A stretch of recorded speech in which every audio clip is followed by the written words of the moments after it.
My name is Laura and I'm a graduate of the IMFSE. In this video, I will be talking about my research on char fall-off and the burning of engineered timber. Engineered timber structures are becoming more and more popular for a number of reasons. Steel and concrete, the building materials most used in the last century and present, do not burn. But timber is combustible. This means that a fire will be coupled with the structure.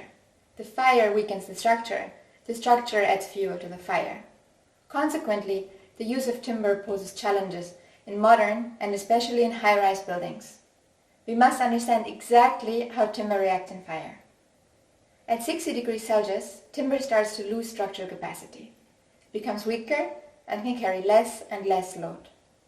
At 200 degrees to 350 degrees Celsius, timber releases flammable gases, adding more fuel to the fire. But there is also a residue, char. The layer of char acts like a heat shield. It protects the timber underneath from heating up. As a result, less and less flammable gases are released. Eventually, the fire goes out. This is called auto-extinction. In what one might see as the best-case scenario, the structure is still stable when the fire dies. There is also a worst case. The char layer can detach and fall down, preventing auto-extinction. And why is char fall-off something we should be interested in? It increases the loss of load-bearing cross-section and mass loss. With char fall-off, thermal penetration increases. That means that a larger section of the timber structure reaches higher temperatures faster. This can even lead to reignition. What is the result of all this? Char fall-off has a strong impact on the structural capacity of engineered timber members in fire conditions. Char fall-off exposes the underlying timber structure again. The fire can reignite and burn longer. More and more timber will be consumed.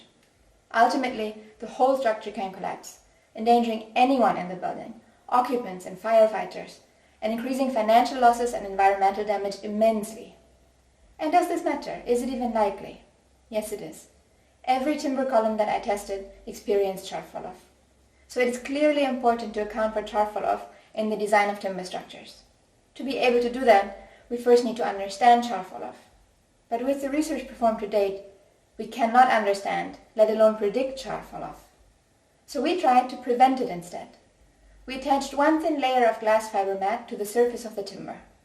It held the char in place. None of the timber with glass fiber showed char fall-off. This significantly improved the fire performance of the timber. So this might be one way to prevent char fall-off and its negative impact. But there is still a lot to be learned.